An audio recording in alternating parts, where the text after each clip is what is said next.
Hello again, everyone. This is Victoria English, head coach with Alcohol Free Lifestyle. Thank you so much for joining me today. My favorite podcasts are the episodes where I get to interview one of our graduates. And today is one of those days. You're going to meet Neal Rich. Neal Rich is 106 days alcohol free today. Neal is a 63-year-old father, husband, and very, very proud grandfather who lives in Mississippi. He is a successful power systems engineer. He owns and operates an electrical engineering and construction firm. Neal came to us after multiple attempts, multiple methods of curbing and stopping his drinking. And he has been generous with his time and will share with us what didn't work and what works now. Thank you, Neal, for being here. I have been excited for this conversation for a while, so welcome. Yeah, thank you. Thank you, Victoria. It's been a good time, and I appreciate the opportunity to visit with you today. Thank you. So before we dive into the interview, Neal is a man of faith. His faith shows through in everything that he does, and that was part of our first conversation. Was about his faith. And so I invite you to listen, whether you practice a specific faith or not, because the message that he is sharing is universal. It's a message of frustration, sadness, despair, and ultimately hope. And that's something we all know about, we can all relate to. And if you're listening to this podcast, you may be in a very similar situation that Neal was in just over 106 days ago. I say often in our program that our experiences are different, but our feelings are the same. And so I invite you to listen in as Neal shares his story, what it was like going through this program of ours, and what it's like now on the other side of alcohol. So Neal, as you recall, recently in our Beyond 90 Marco Polo group, I shared a free personality quiz with our members. And it's been interesting, not always surprising, to hear what personality type some of our members have. I was not surprised, Rich, when you shared yours with me. And any engineers, if you know an engineer, if you love an engineer, if you are an engineer, there's going to be no surprise here. Neal, what was your personality type? It was logistician. You're right. Absolutely no surprise. Making decisions more with head than heart, dealing with data, identifying things that I'm more comfortable with, and perhaps personal things I'm less comfortable with. It all made sense. It's interesting to see some of the commentary about how those in my group interact with others, how we deal with the different aspects of our lives. So that's one of the things I gained from this program is to understand a little bit more of myself, even from that exercise. Mm-hmm. Thank you for sharing that. So as a logistician, I would imagine that you tried really, really hard to wrap your head around this drinking issue that was happening in your life. Yep. Can you share a bit about when you realized that alcohol was no longer serving you, but you were in fact serving alcohol? It was taking much more than it was giving. Can you talk a little bit about that? I can. I grew up in a family of non-drinkers. My parents did not consume alcoholic products. I had some wild cousins who did. So I was not raised that way, but during college, there was availability and interest on my part And then sometime shortly after college, I put it down. I was able to put it down. But sometime after a number of years of marriage, there was a small drink and more beer and wine and spirits and more spirits. And really, it's been in the last 5 years that I could see my consumption, my use of alcohol had grown to a point where I didn't feel good the next day some days. Mm-hmm. So there's one sign. Another sign was when I realized that I could tolerate larger and larger amounts. I had developed in the program what you and other coaches have called tolerance. And I would laugh about it and explain to others, I've been in sales, I'm experienced. And that's not good. That's not good when you can have 7 or 8 shots of bourbon and still carry on in the evening and get up in the next morning and sometimes have no effects. So recognizing that level of consumption could shorten my life and could and likely would impair my health later in age. That's why I decided I've got to do something. I need to cut back. And that was really, Victoria, what my first goal was. And I'm talking starting 3 to 5 years ago. How can I moderate? How can I tune it down? And I made multiple attempts. I did. You talked about me being, or we talked about myself being a logistician. By logic, I know it's not good. It is harmful. I should be able to cut back. Why can't I cut back? And anyone who knew my father knew that he taught us strength of will. Through strength of will, we can do anything except quit alcohol. Damn, why not? I don't get it. And still to this day, confessionally, to you, I tell you, I don't quite understand why will cannot overcome that, at least psychological addiction. Mm-hmm. Mm-hmm. I try to pray through this. And we've talked about what I believe and that I believe it's not important for me to share in this moment exactly what I believe, but I do have a strong faith in one and believe that he is the way and that through him all things are possible. And if I pray and believe, I can make this happen, except I couldn't pray alcohol away. And I was so disappointed multiple times, the prayer, Lord, I don't want to drink tomorrow. I'm not going to drink. And I failed.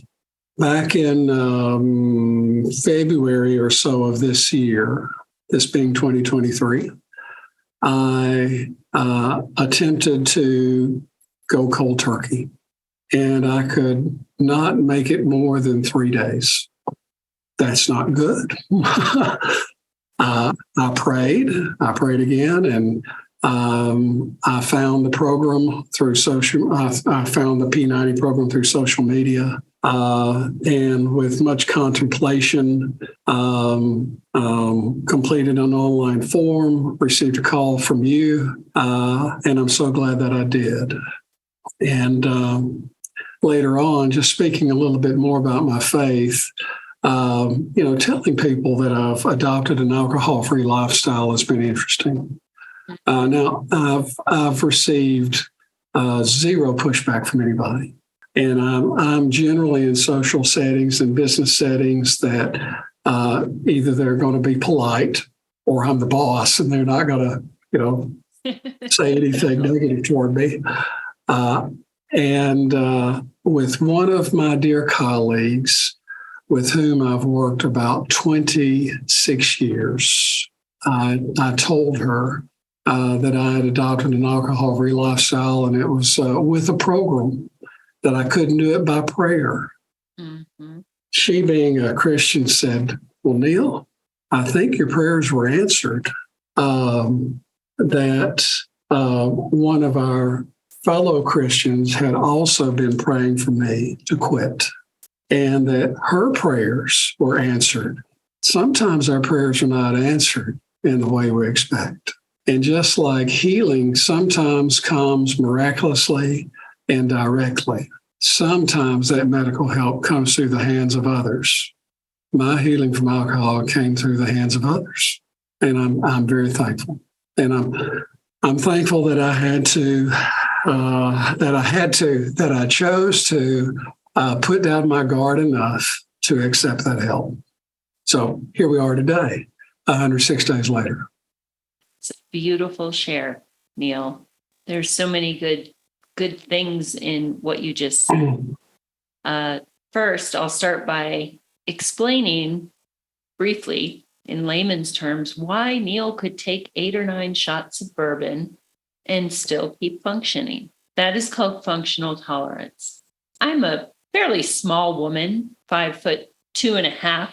We use half inches when we're this size. And I used to joke that I could drink like a linebacker. That was not good. Just like Neal said, that's not good.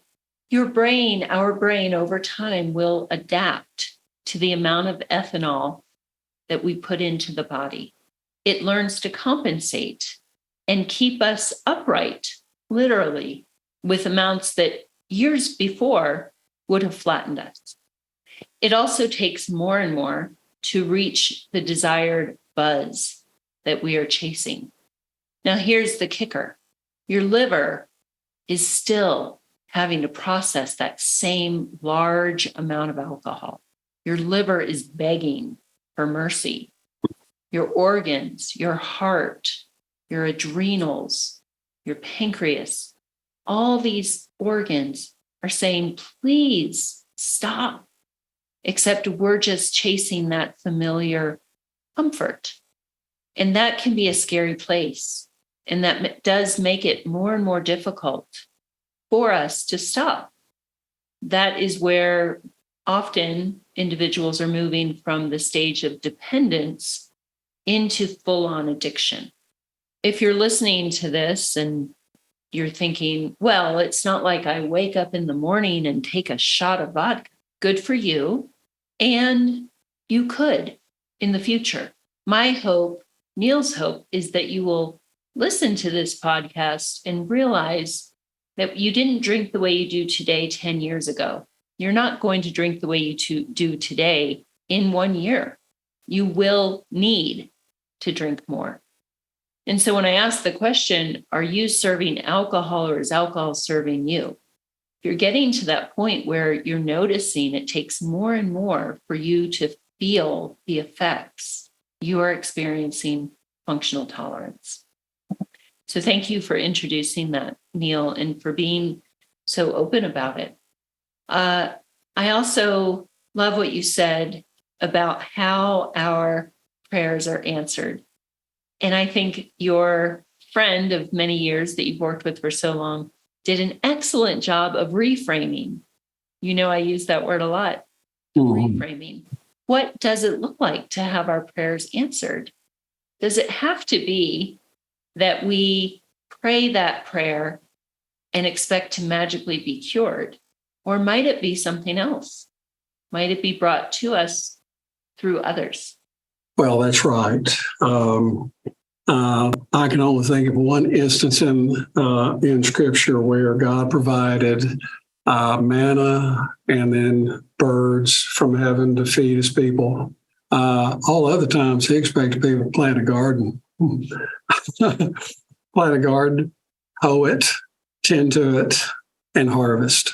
So there's His provision is often contingent upon our participation.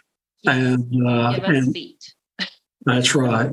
And And that even means participation in this program. It's been enjoyable. Enjoyable is the right adjective. Enjoyable to participate in Zoom calls that we have. Zoom calls that are several available to us each week. And this other facility of group chat using the Marco Polo app to broadcast messages and then to send individual messages to, and it really helps to develop relationships and trust in our group. This isn't quite group therapy. I don't want to for the public to think that this is simply a virtual sit-together group where we moan to each other about our problems. It is about group development, though. Individuals who support each other in a group. It's also about group education, where at weekly meetings, there's new material provided to us, and it may be the science of addiction. It's good stuff that I was unaware of, and I think I'm mostly as educated as most, but there's always so much more to learn. And one of the things, Victoria, that P90 gave me was a better understanding of what underlying issues there were that caused me to wish to drink alcohol. That's much more than a quit drink program. And to be able to digest those thoughts to myself and then with others, this whole concept of that I rejected probably for 75 of the 90 days, this idea of vulnerability.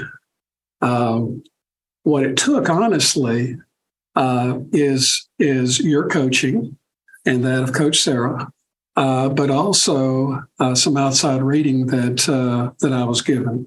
Vulnerability for leaders, that really went beyond just leaders, but vulnerability for all. And it's in that outside reading that it finally clicked that vulnerability and weakness are not synonyms.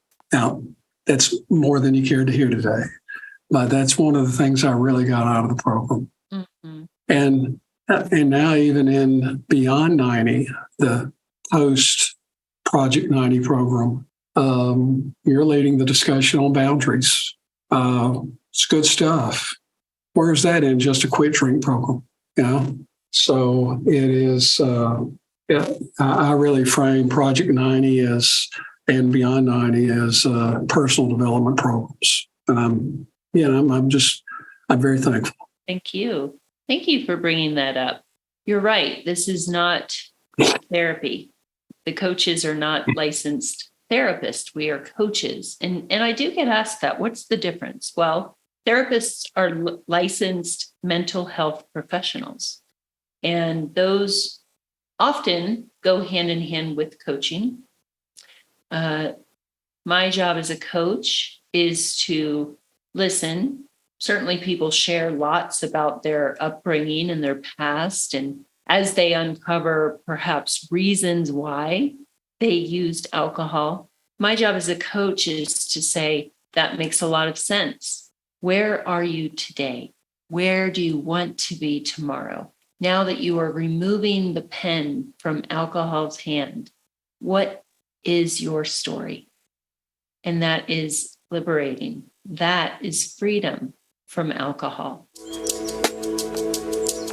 James Swanwick here. Just a quick interruption to share some of the results that folks have been getting inside of our 90-day stop drinking process as it relates to profession, career, and wealth creation. This is Jeff Salzburn from Minnesota who says, I did an additional deal this month. This is Gaetano from Massachusetts. I've increased revenue. Susie Vaughan says, I've generated 20% more leads. Joe Worley from Michigan says, I got a promotion. Tim Steele from Pennsylvania says, I've generated more clients and income income. And Russell from Australia says, I've saved thousands. So if progressing in your career, profession, business, growing your wealth is a motivation for you to stop drinking, then I invite you to go to alcoholfreelifestyle.com/project 90. Check out the details about Project 90 and how we may be able to support you to stop drinking for at least 90 days through our process and really drive your professional life. Okay, back to the show.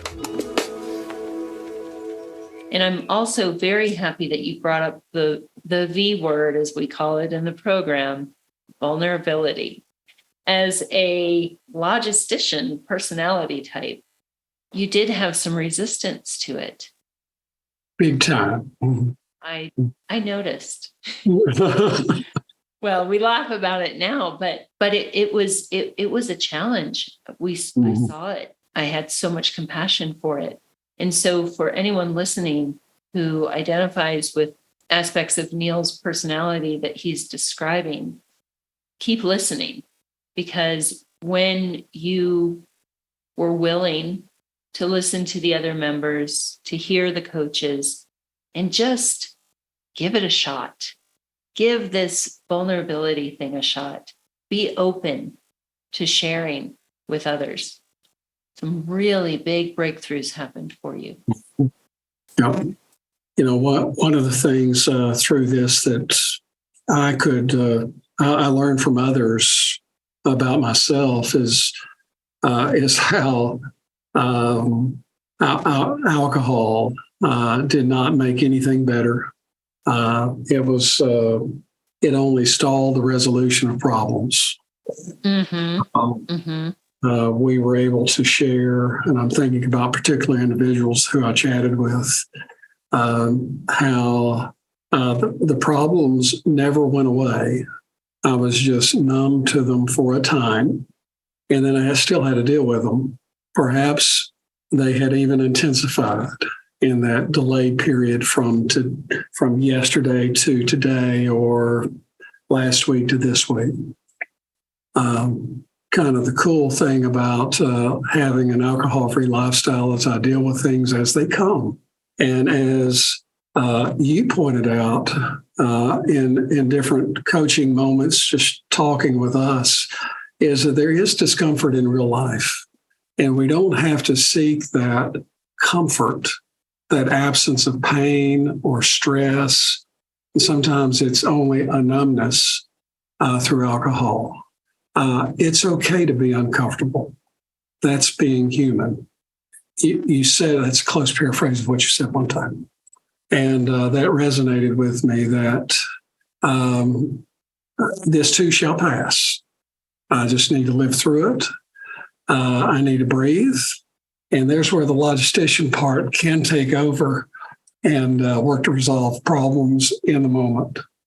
If they're emotional things, if they're, and there's the phone. If it's emotional or relational things, they're not so readily resolved by quick 1, 2, 3 decisions. And there's where we also talk about patience. And I'm still learning that. We all are. So when we started, I said that we would be speaking about your faith, your self-discipline, your willpower, and your logic. Often people think that when they stop drinking, they will have to abandon parts of themselves. So if you're listening and thinking, oh gosh, this engineer had to go and get all woo-woo and vulnerable. What I'm hearing from you, Neal, is that actually your true self comes through even more authentically now. Your faith has grown stronger. Your willpower, which can also be defined as patience to get to the other side of something, and your logic are all now working for you. Yeah. I think that's absolutely true, Victoria. With an alcohol-free lifestyle, I'm more effective in all areas of my life. Can you repeat that, Neal? You just broke up for 1 second. You said, sure. Victoria. with an alcohol-free lifestyle, I'm much more effective in all areas of my life. In business, with the intensity with which I approach problems and new opportunities, things that we want to go grab. With dealing with individuals on fun things and not so fun things, activities of the faith, working in groups, working individually. It's all better. And from what I hear from others who have months on me, ahead of me in an alcohol-free lifestyle, they tell me it only gets better. And that's fun to think about. Fun to think about. Yeah. Yeah. Something that perhaps you wouldn't have anticipated over 100 days ago, that, wow, being alcohol-free can be a lifestyle and I can have a lot more to look forward to. Yeah, I won't say that I've lost any benefit by being alcohol-free. It's in social settings where there is drinking going on around me. Early on, in order to avoid temptation, which I could not resist, I would steer clear of prolonged events where alcohol is being consumed. Moving through that, I go to anything I want to go to now, and there's drinking all around me, and I'm perfectly happy with club soda with a twist, or Coke Zero, or tonic water, or maybe some kind of frou-frou looking thing. It may be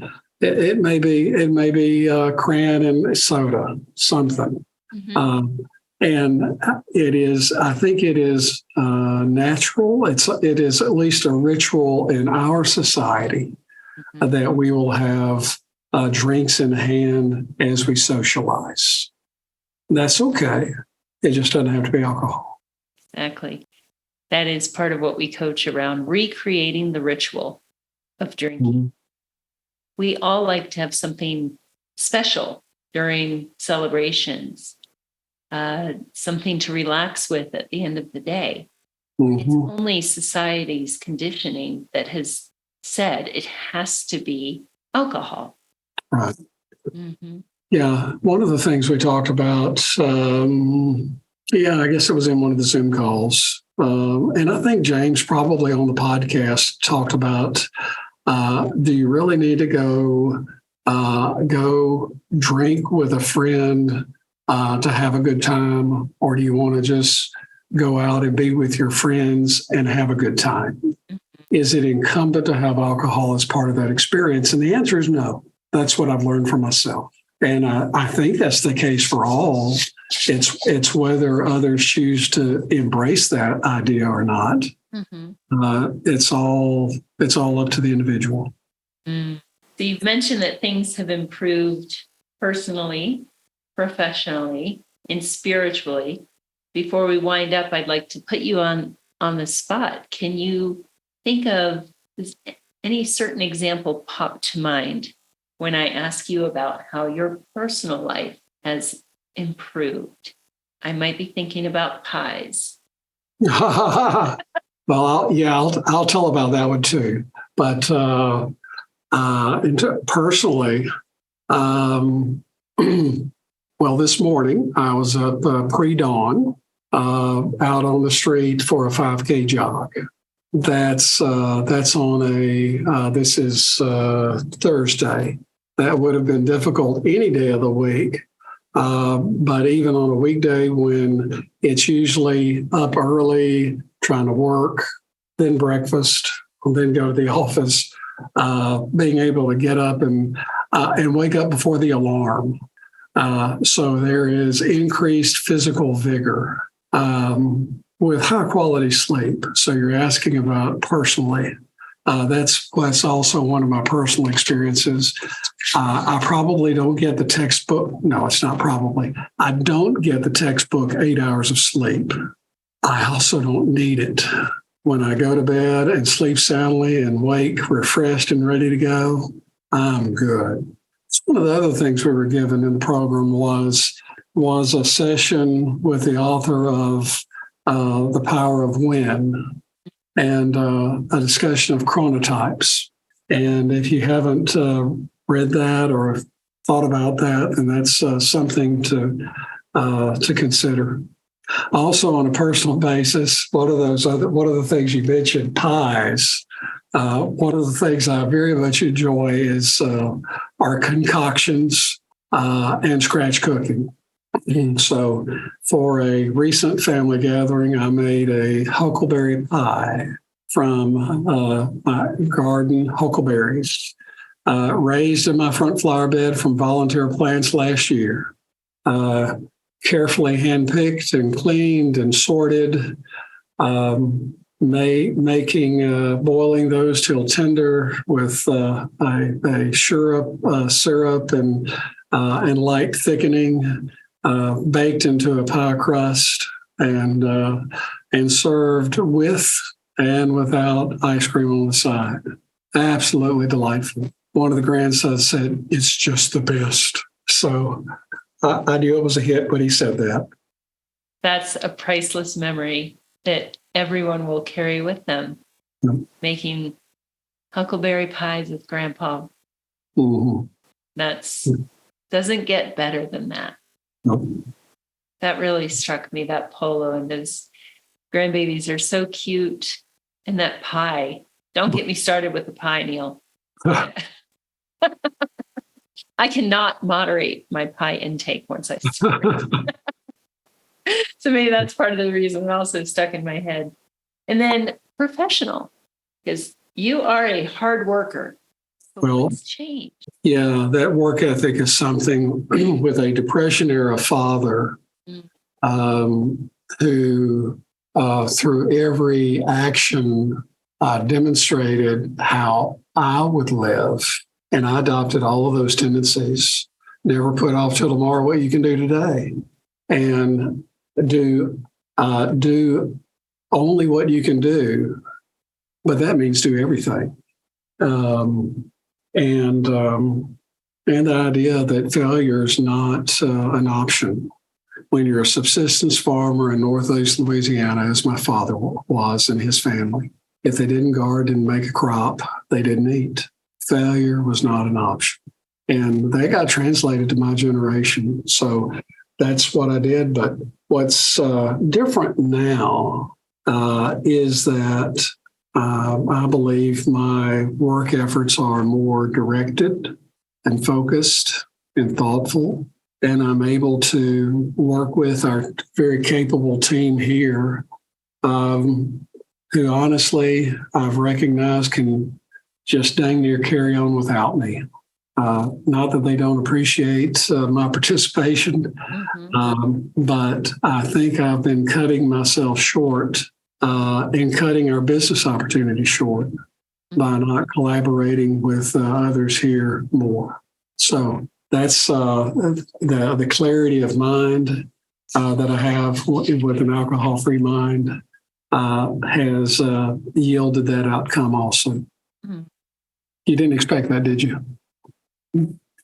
I am really happy to hear it. Took a little convincing, a little prodding, but you got there, and it's not uncommon for our business owners to share that. You know, actually, my team is happier because I'm empowering them to do what they know how to do. And it's freeing up my mind so that I can work in a more intentional, productive way. Mm-hmm. Yep.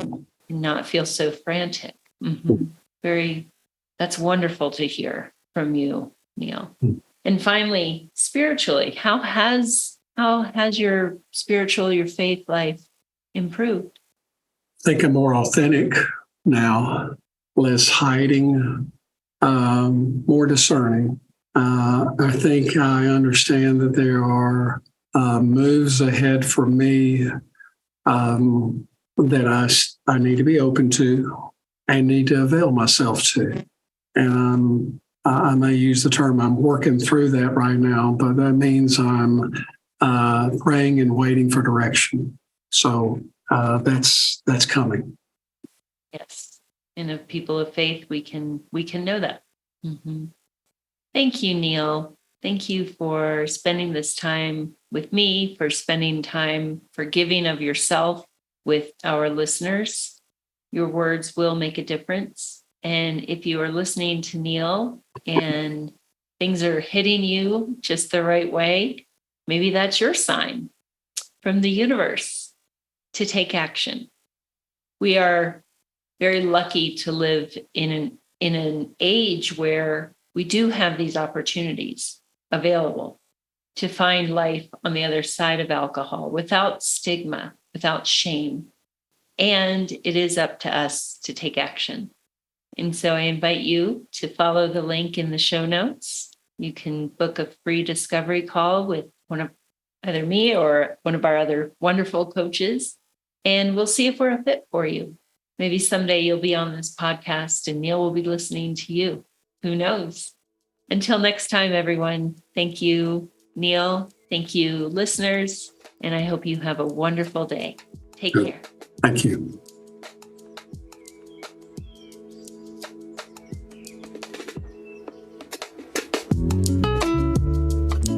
James Swanwick here again. Thank you so much for listening to the show. I want to send you some free stuff. If you haven't yet got the Alcohol Freedom Formula, then you can get that at alcoholfreelifestyle.com/guide. The YouTube channel is alcoholfreelifestyle.com/YouTube. I put out lots of educational videos on my Instagram page at James Swanwick. You can also find me on TikTok at James Swanwick. If this show has benefited you, I would so appreciate you leaving a review and giving it 5 stars. We have a 5-day no alcohol challenge, a 30-day no alcohol challenge. You can get details over at alcoholfreelifestyle.com. And if you would like to apply to be part of Project 90, which is our flagship process where you get a community, 7 coaching calls per week are available to you, a like-minded community, mostly folks in their 30s, 40s, 50s, and 60s, then you are welcome to apply. You can get all the details over at alcoholfreelifestyle.com/Project 90, and the details are in the show notes. Thank you again for listening. I will catch you on the next one.